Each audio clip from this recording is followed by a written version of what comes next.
warahmatullahi wabarakatuh.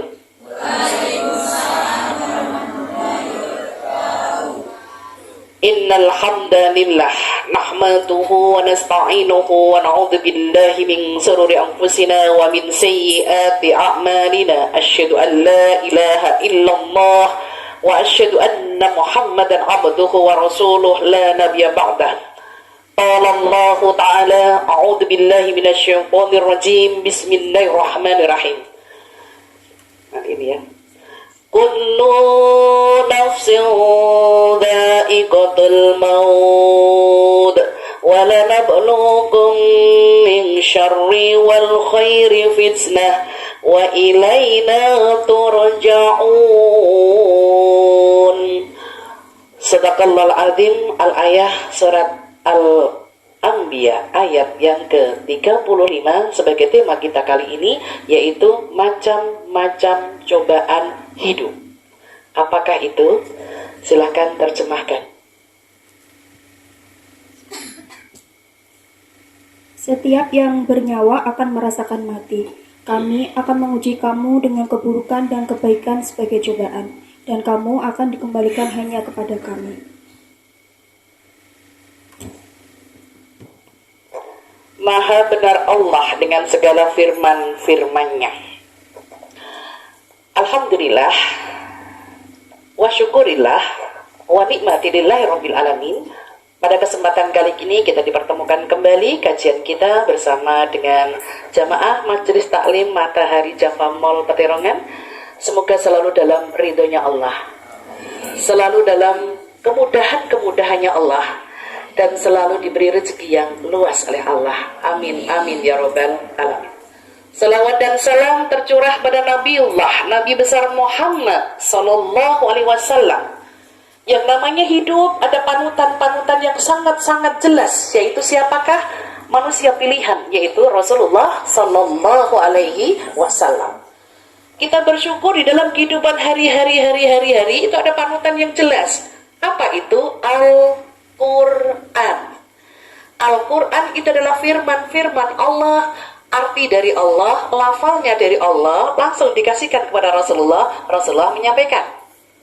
Dan kalau penjelasan dari Al-Quran itu disebut hadis, maka Rasulullah mengatakan, barang siapa hidupnya pengen dunia akhirat selamat, ikuti wasiatku, yaitu Al-Quran dan As-Sunnah. Dan alhamdulillah kali ini kita dipertemukan, kita akan membahas tentang macam-macam cobaan hidup. Jujur, apakah orang hidup pasti punya cobaan? Pasti. Kira-kira cobaannya enak apa enggak enak? Bisa dua-duanya, oke.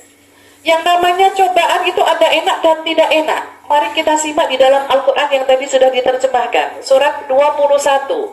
Itu adalah surat Al-Anbiya, ayat yang ke-35.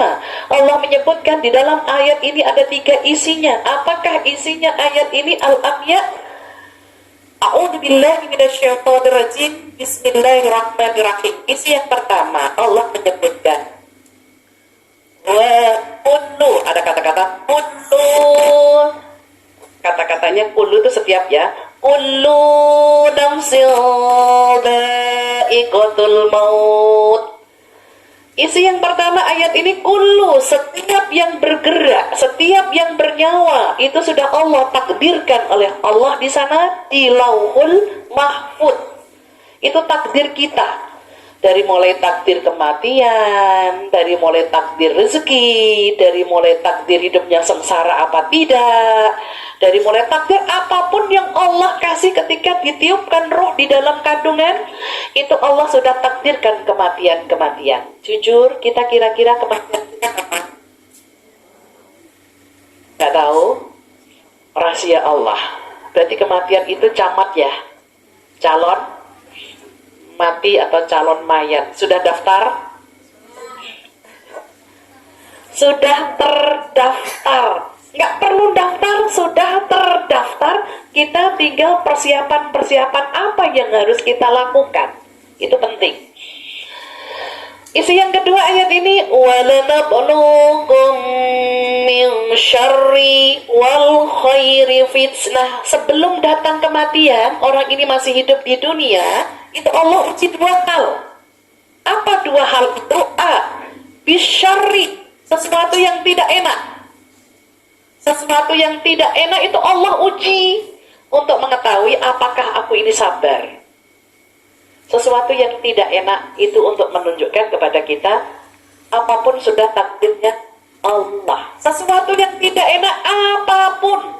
Contoh. Wanita itu sukanya, enaknya, atau sukanya sama enaknya itu beda atau sama? Sukanya sama enaknya itu sama atau beda? Atau beti? Dan sukanya, enaknya wanita itu di rumah uangnya banyak. Betul? Di rumah, tapi uangnya banyak. Betul? Apakah bahagia itu karena uang? Di sini jawab tidak, di sana jawab iya. Bapak-bapak kayaknya laki-laki itu uang nggak masalah ya? Oh, sama aja. Sebetulnya uang itu bukan segalanya, tapi segalanya membutuhkan uang. Nah, itulah yang menjadi masalah. Segalanya itu bukan uang, tapi segalanya membutuhkan uang. Kalau kita cuma jalan berdua sama suami, sama pasangan, gak ada uang, bisa nggak belanja-belanja?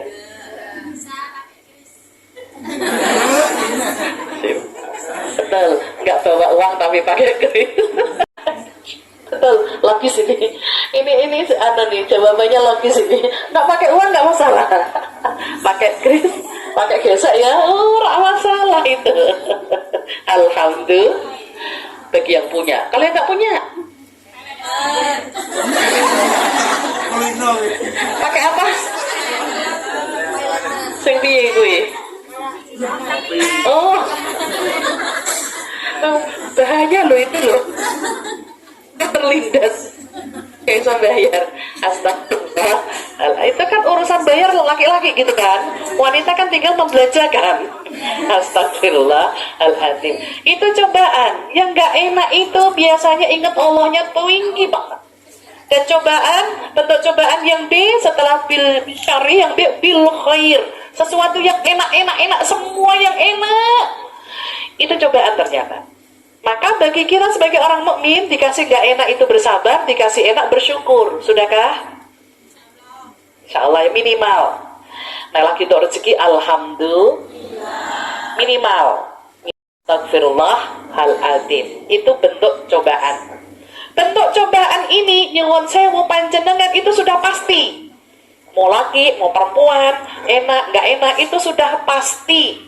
Tolong itu dipahami. Jangan suka menuntut. Contoh, yang kemarin saya udah nanya di pengajian yang di sini juga. Kita itu Allah ciptakan manusia itu berpasang-pasangan, betul? Adakah di sini banyak yang belum punya pasangan? Berangkat, tidak sama Allah ya. Jodoh itu dari Allah. Jodoh itu dari Allah, maka kita minta sama Allah supaya apa? Diturunkan jodoh yang terbaik untuk diri kita. Kalau kita pengen pasangan kita baik, kita baiki dulu diri kita, supaya Allah nanti turunkan pasangan yang baik. Kita nggak usah menuntut pasangan, karena semua masing-masing itu berkembang sesuai dengan ketika waktu kecil dididik orang tua. Panjenengan kalau yang sudah punya pasangan, nyuwun sewu, jangan itu ngepek anaknya wong liya. Betul dah. Terus kalau sudah nikah, tolong bagi hasil dengan orang tuanya. Pasti ya, alhamdulillah. Pastilah ya, bagi hasil. Jangan dipek dewi. Kasihlah mertuanya panjenengan. Karena suami-suami kita itu wajib merawat bapak ibunya sampai meninggal. Jadi jenengan harus memperhatikan juga. Itu menunjukkan kalau jenengan gak banyak menuntut, insya Allah hati ini akan ringan. Tapi kalau suka menuntut, mau ngaku aja sih kurang, mosok koyo maringi wong tua atau gitu kan misalkan, insya Allah Allah akan mudahkan. Di antara dua cobaan enak dan dan tidak enak. Wa ilaina turja'un. Kesimpulannya ketiga. Enak, tidak enak, semua hidup itu kembalinya ke Allah. Semuanya ke Allah. Ending hidup kita ini akhirnya adalah ke Allah. Maka kalau kita ingin ke Allah harus dipersiapkan dulu. Ke Allah itu berarti maut kan. Sebelum datangnya maut ini juga kita harus tahu. Oke, sebelum saya menerangkan solusi, apa yang harus kita lakukan kalau kita sewaktu-waktu cobaannya tadi berat, susah, ada yang senang, itu apa yang harus kita lakukan nanti? Kita tunjukkan dulu lagi ayat yang lain yang menerangkan tentang cobaan hidup. Kita nolkan dulu, kita buka surat Al-Baqarah ayat yang ke-155. Oke, langsung terjemahin aja.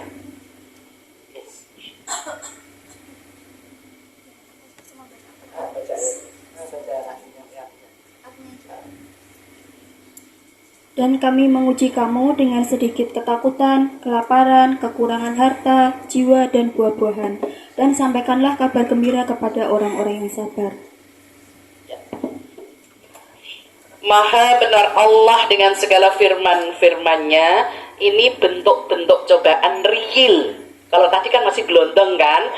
Ada yang enak, ada yang tidak enak, itu pasti. Kalau ini sudah disebutkan bentuk-bentuk cobaan hidup. Bentuk cobaan hidup di ayat ini surat Al-Baqarah. Itu surat 2, ayat 155. Ada beberapa bentuk yang harus kita ketahui. وَلَنَبْلُوكُمْ مِنْ شَيْءٍ مِنْ خَوْفٍ. Ada rasa takut, cemas. Jodohku nanti datang enggak ya? Jodoh itu perlu dicari atau datang sendiri ya? Iya, 50-50. Yo nyari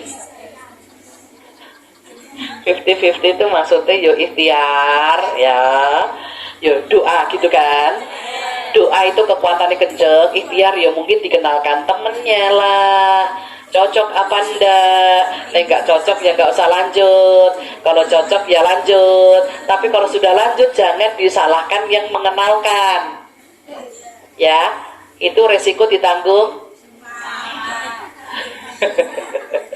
Iya, resiko ditanggung penumpang. Betul. Jadi kalau kita sudah berdoa kenceng, terus di sini kita ikhtiar, ya dikenalkan, jangan nyalahkan yang mengenalkan. Soalnya ada kemarin gitu yang menyalahkan. Saya itu ya gendut toh bu, udah tahun-tahunnya kok setelah nikah sudah punya anak satu umur 1,5. Ternyata bapaknya kok kasar, KDRT. Ternyata keluarganya adalah keluarga yang suami istrinya itu cerai, terus istrinya ibunya berarti ibu kandungnya itu selingkuh. Allah ya Allah, kok ternyata sekarang yang selingkuh bukan laki-laki ya?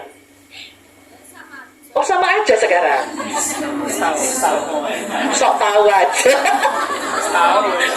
Sok tahu bukan mes tahu. Sok tahu.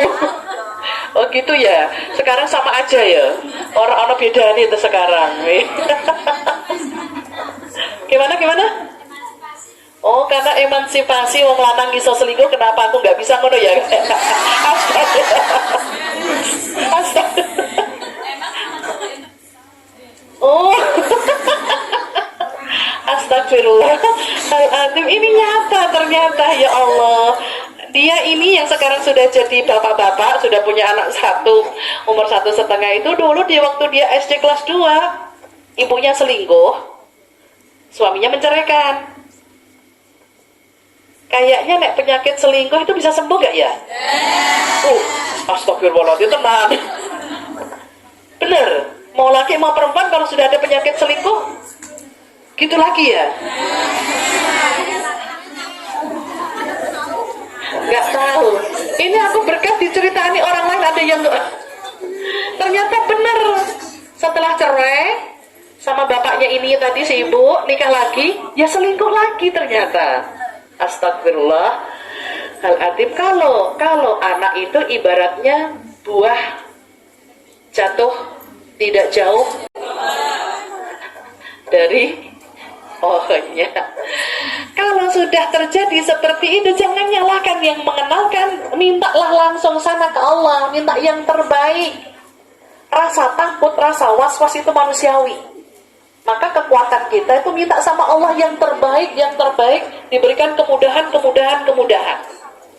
Oke? Karena rasa takut itu pasti ada di hati. Was-was. Kalau nanti aku punya pasangan, bisa nggak menghidupi, orangnya baik apa tidak, bla bla bla. Itu kan rasa takut. Supaya kita takutnya ini diarahkan ke Allah. Allah segalanya, Allah yang memiliki alam ini, Allah yang mengatur semuanya. Mintalah sama Allah kemudahan. Saya ini, saya kasih bekal doa ya, supaya ketakutan kita saat ini itu kita semuanya arahkan ke Allah. Judul doanya, sebetulnya biasanya saya menyampaikan doa itu di akhir, tapi gak apa-apa di depan ya, biar cepat ingat di sini. Judulnya adalah doa mohon kemudahan cari rezeki, kemudahan cari jodoh, kemudahan punya anak, kemudahan mendidik anak, kemudahan untuk merawat keluarga, semuanya lah. Itu kemudahan. Oke, yuk kita baca basmalah. Bismillah. Rabbighfir. Ulangi. Lagi. Warham. Gabung. Wa anta. Gabung.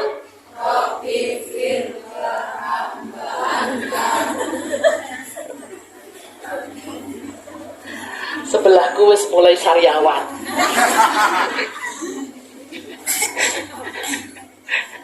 Baru 3 huruf ya. Saya ulangi ya, dengerin ya. Rabbighfir warham wa anta. Yuk. Rabbighfir warham wa anta. Terakhir, khairur rahimin.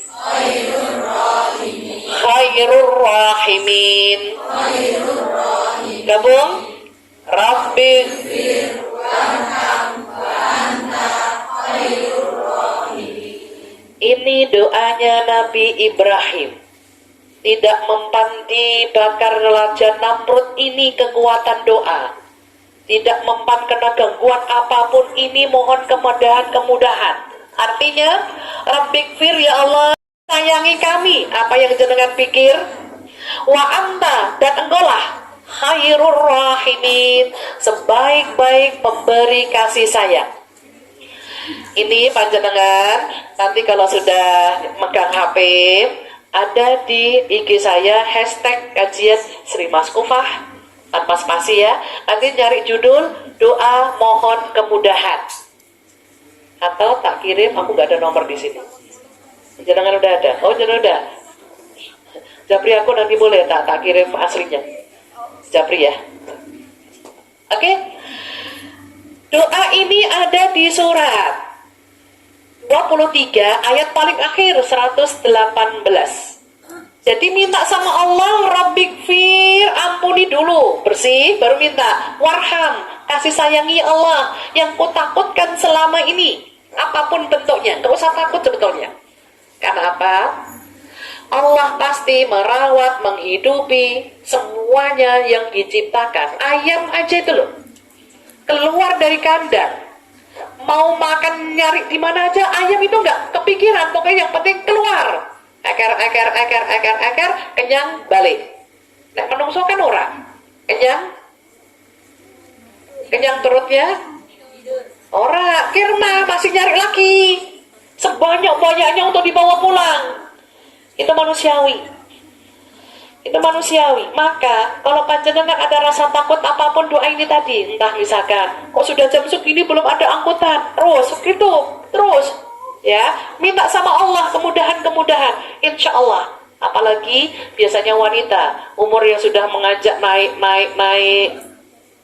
belum ada jodoh, naik ke puncak, belum ada jodoh, itu doanya minta sama Allah ya. Kayaknya yang cari jodoh lebih susah itu laki atau perempuan sih? Perempuan lebih susah. Kenapa? Oh,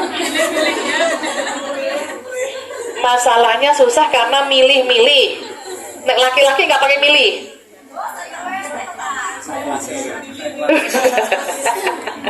Nek laki-laki menang milih.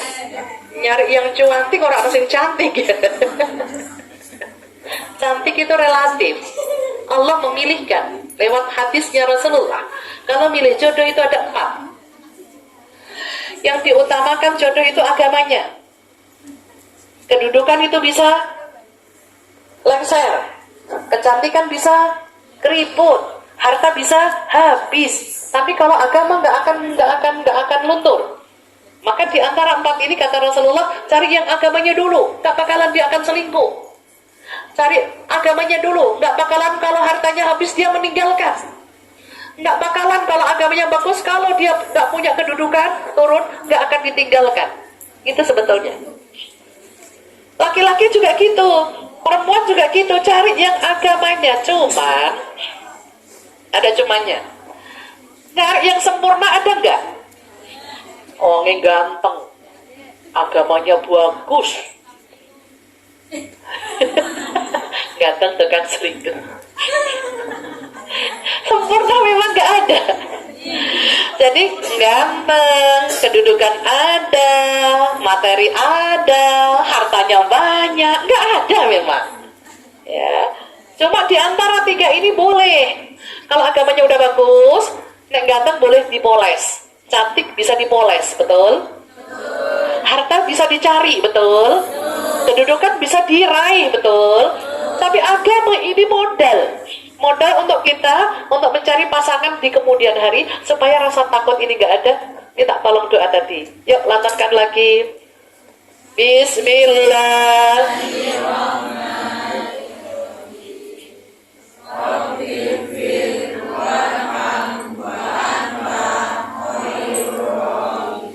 Alhamdulillah masih hafal. Nanti sampai akhir kira-kira hafal nggak ya? Hafal ya. Oke, insya Allah. Sampai pulang hafal ya. Insya Allah. Oke, bentuk cobaan yang kedua tadi pertama ya, rasa takut. Sekarang walju'. Bentuk cobaan yang kedua adalah rasa kelaparan. Maksudnya rasa kelaparan di sini. Besok aku makan apa? Rezeki nyari gimana? Nek panjenengan alhamdulillah sudah ada gajinya kan? Alhamdulillah. Bulanan atau pekanan?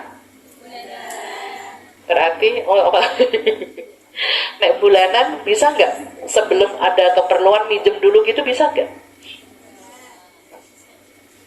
Nggak bisa ya? Jadi nek bulanan ya bulanan gitu ya? Oke. Gimana?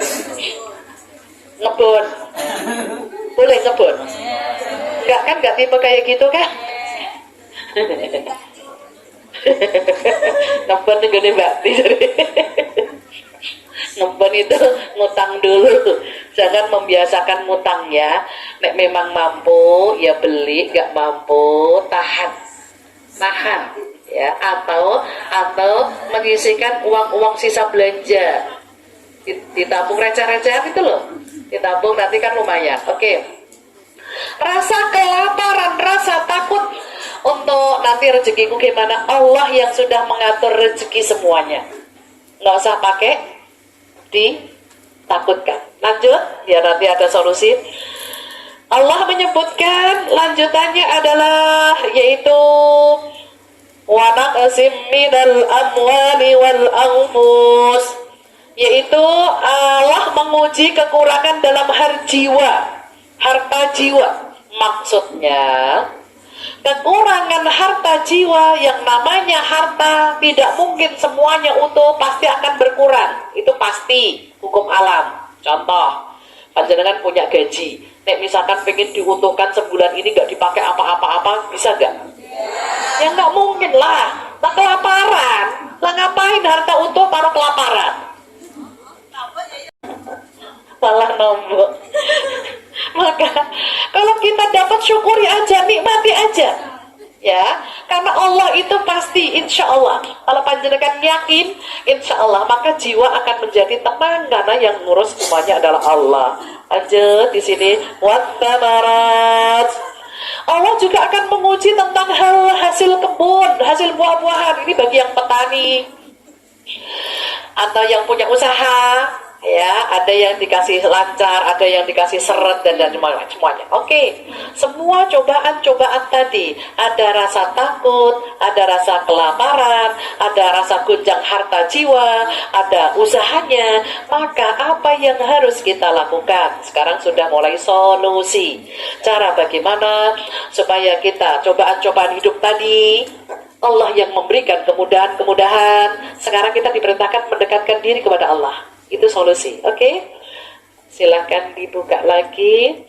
Solusi supaya kita dekat dengan Allah. Surat 35 adalah surat 35. Itu adalah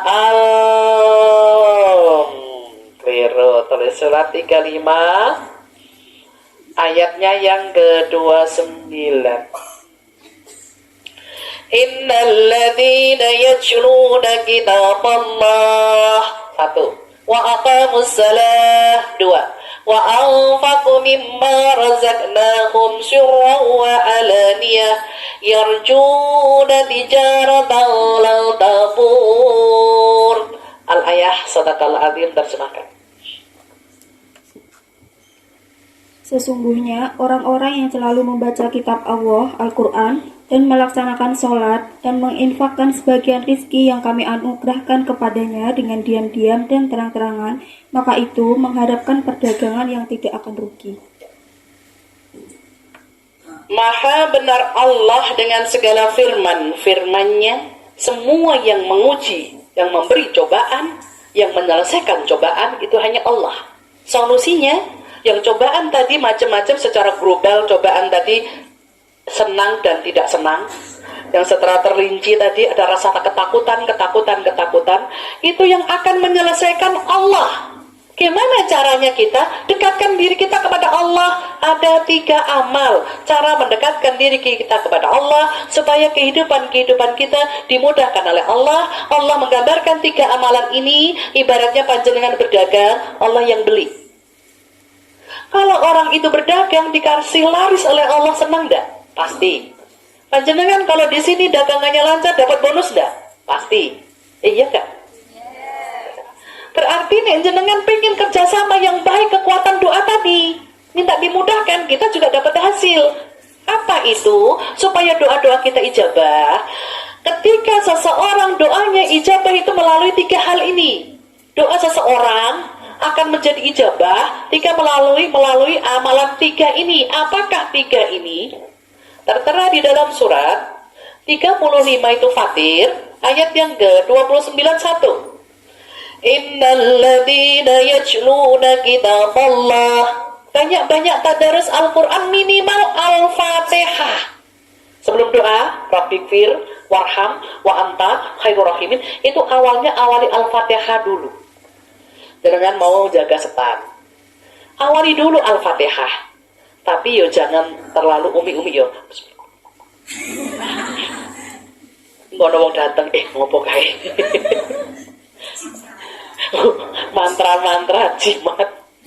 Biasa aja. Kalau ada pengunjung ya kita ekspresi biasa aja. Kalau nggak nanti sepi. Baca Al-Fatihah, itu termasuk Al-Quran. Al-Fatihah adalah jantungnya Al-Quran. Jadi baca Al-Fatihah terus baru doa. Ternyata doanya lali. Mbak, sing menganane ki apa? Wah, aku yo lali kok. Aku maca Al-Fatihah. Lala aku biar malah rak melu. Orang ngaji. Oke. Kalau dalam kerja nggak boleh bawa HP kok ya? Nggak boleh. Berarti kan harus di sini kan? Nah, ini kan tadi hafal kan? Kira-kira hafal yang di sini tadi kira-kira mengendap sampai di hati kita berapa lama? Mulai memuai itu hilang, mengendap di hati kita dari mulai dipikir, diendapkan di sini. Ini tadi dari pertama sampai sekarang saya sengaja di awal tadi saya kasih sampai sekarang masih hafal? Masih ya. Buktikan kalau masih. Siapa berani sendiri? Kelompok sini sendiri. Yuk ngacung. Yuk bismillah. Siapa? Ada? Yuk, silakan Mbak.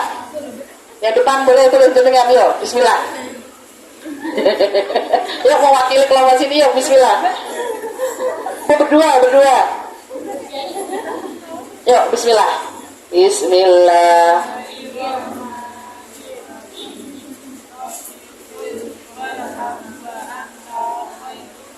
Alhamdulillah. Mewakili sini, ya, monggo.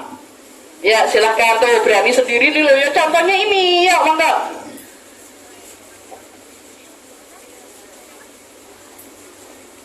Alhamdulillah. Nek bisa gitu ya. Seterusnya ya. Insya aku anggap yang lain hafal semua ya. Insya Allah. Jadi mengawali Al-Fatihah, silakan kayak tadi pembukaan kan Al-Fatihah. Itu insya Allah walaupun sebelum jenengan amin, harusnya itu minta duluan yang di sini. Baru mengamini yang jenengan minta. Umumnya orang kan walaupun amin, ngono kan? Diam dulu. Minta apa yang jenengan minta. Kalau memang tadi hafal, kalau nggak hafal, minta yang ada di hati. Ya Allah, mudahkan usaha saya, bla bla bla bla bla bla. Amin. Baru gitu. Bisa ya? Al-Fatihah itu adalah jantungnya Al-Quran. Maka doanya ijabah. Sebelum amin, diminta dulu apa yang jenengan inginkan. Mau bahasa Al-Quran tadi monggo itu lebih afdal, lebih baik, atau bahasa hati kita, itu boleh. Oke? Amalan yang kedua, seseorang bisa doanya ijabah adalah wa aqamus shalah, menegakkan sholat. Setelah sholat itu juga ijabah doanya. Apapun sholatnya, mau wajib, mau sunnah, itu doanya ijabah. Silakan, ya, baca Al-Fatihah dulu baru doa. Atau setelah sholat apapun itu nilainya doanya ijabah. Jujur para hadir yang di sini, panjenengan kalau doa itu antara waktu sholat dengan doa panjang mana? Waktunya sholat itu berapa menit? 5. Oke. Doanya berapa menit? Doanya malah 10. Doanya lebih panjang. Sholatnya 5 menit, doanya 10 menit, 15 menit. Terus kalau makan di sini berapa menit? Setengah jam, lebih panjang lagi karena yang dimakan banyak. Alhamdulillah. Itu berarti salat sebagai sarana untuk mendekatkan diri sama Allah supaya doa-doa kita juga diijabah oleh Allah. Maka salat yang sangat-sangat dicintai Allah kalau awal waktu, tepat waktu itu bagus karena doanya menjadi ijabah. Lanjut. Yang ketiga, amalan yang ketiga menjadikan doa kita menjadi ijabah adalah wa anfaqu mimma razaqnahum sirra wa alaniyah. Setelah bersedekah di waktu sempit atau di waktu lapang, doa orang-orang yang setelah bersedekah itu ijabah. Hari ini yang bersedekah menerjemahkan ini ijabah doanya ini. Makanya sesuk nak ini meneh, sesuk siapa ayo. Mau narap nak gelem lho.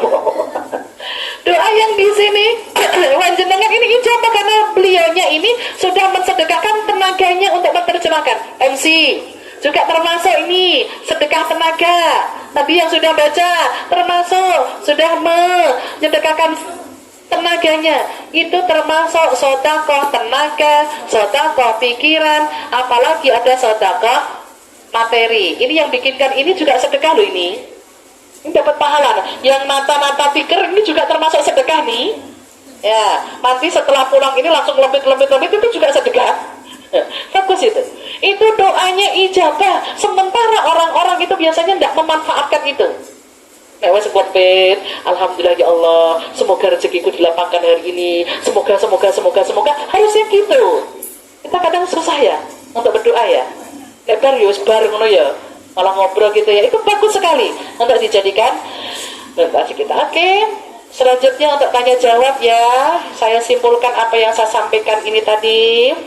Macam-macam cobaan hidup secara global ada di surat 21 Al-Anbiya ayat yang ke-35.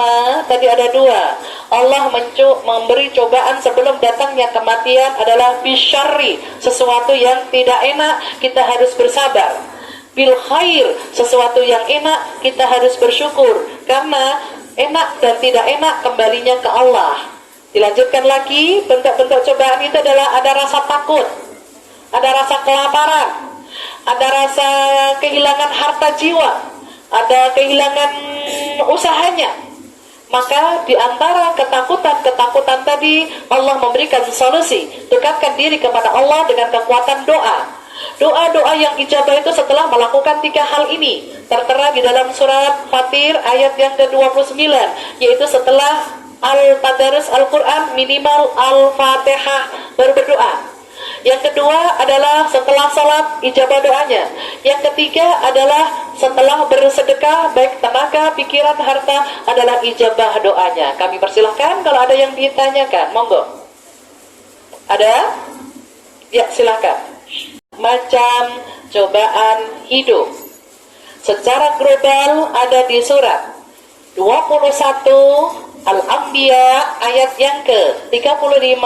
Tadi ada 2. Allah memberi cobaan sebelum datangnya kematian adalah bisyarri, sesuatu yang tidak enak kita harus bersabar. Bil khair, sesuatu yang enak kita harus bersyukur, karena enak dan tidak enak kembalinya ke Allah. Dilanjutkan lagi, bentuk-bentuk cobaan itu adalah ada rasa takut, ada rasa kelaparan, ada rasa kehilangan harta jiwa, ada kehilangan usahanya. Maka di antara ketakutan-ketakutan tadi, Allah memberikan solusi. Dekatkan diri kepada Allah dengan kekuatan doa. Doa-doa yang ijabah itu setelah melakukan 3 hal ini tertera di dalam surat Fatir ayat yang ke-29, yaitu setelah Al-Tadarus Al-Quran minimal Al-Fatihah baru berdoa. Yang kedua adalah setelah sholat ijabah doanya. Yang ketiga adalah setelah bersedekah baik tenaga, pikiran, harta adalah ijabah doanya. Kami persilahkan kalau ada yang ditanyakan, monggo. Ada? Ya, silakan. Mau maju? Ya udah, monggo silakan.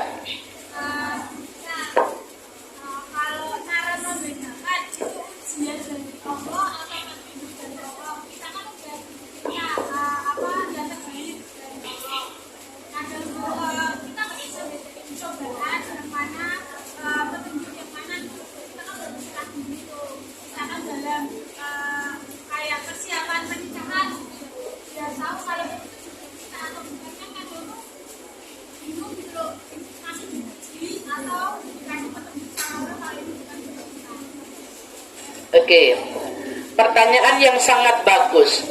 Untuk mengetahui ini cobaanku ini, misalkan jodoh tadi ya, menuju ke pernikahan, ini saya mantap dan tidak mantapnya gimana caranya?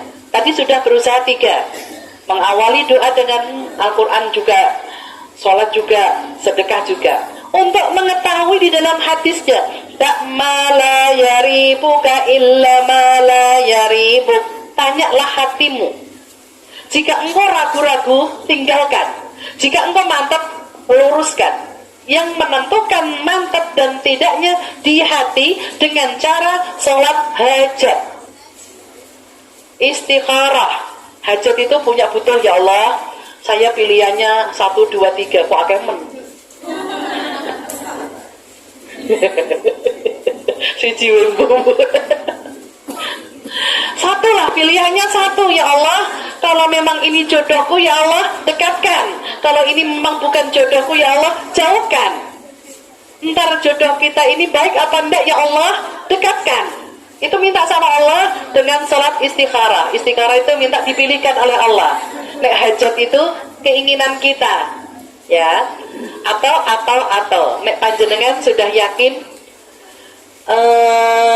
yang mendekati kita itu teman SD misalkan, kan SD wis kenal kan, temen SMP wis kenal kan, temen SMA, temen kerja, terus saiki nglamar. Sementara ono temen jauh yang gak kenal, mainan Facebook, tahu-tahu juga pengen kenal. Kira-kira mantep yang mana kayak gitu? Kan otomatis cenderung yang di sini. Cuma kalau sekarang bayangannya, di sini kok hitam, di sini putih. Yang temanku kecil kok hitam, sing ini putih. Aku milih hitam atau milih putih? yang uangnya banyak. Kayak uangnya banyak tukang selingkuh gitu kan. Tadi kan takutnya kan gitu kan. Uangnya banyak tukang selingkuh, mending sing ireng we. Semuanya minta sama Allah tadi, Rabbik fir warham wa anta khairur rahimin. Nek jenengan ning ati ki srek yakin, terus perbanyak terus dengan doa itu yang diambil melangkah ke depan insyaallah. Terus yang jadi masalah, apakah ini petunjuk enggak ya? Aku kok mimpinya sama sing putih terus. Bukan sama sing ireng. Mimpi itu bunganya tidur, bukan hidayah. Yang menentukan iya tidaknya itu hati. Yang di sini yang paling dalam itu yang harus. Jadi solusinya mbaknya kalau masih bingung-bingung gitu, tadi hadisnya riwayat Muslim, tak malayaribuk illa malayaribuk, jika engkau ragu-ragu tinggalkan, yang mantap itu lanjutkan. Itu langkah pertama, doa. Baru langkah yang kedua, tanya sharing sama ibu bapak kita. Doa ibu kita itu ijabah. Ma, saya ini tolong minta didoain. Orang tua biasanya ya terserah, kamu yakin yang mana kan gitu. Tapi mohon doanya ya mah, di antara dua yang putih sama yang hitam ini yang mana?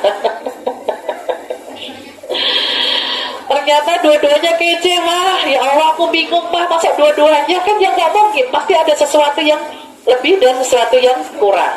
Kekuatan doa sama orang tua. Baru yang ketiganya, cari informasi.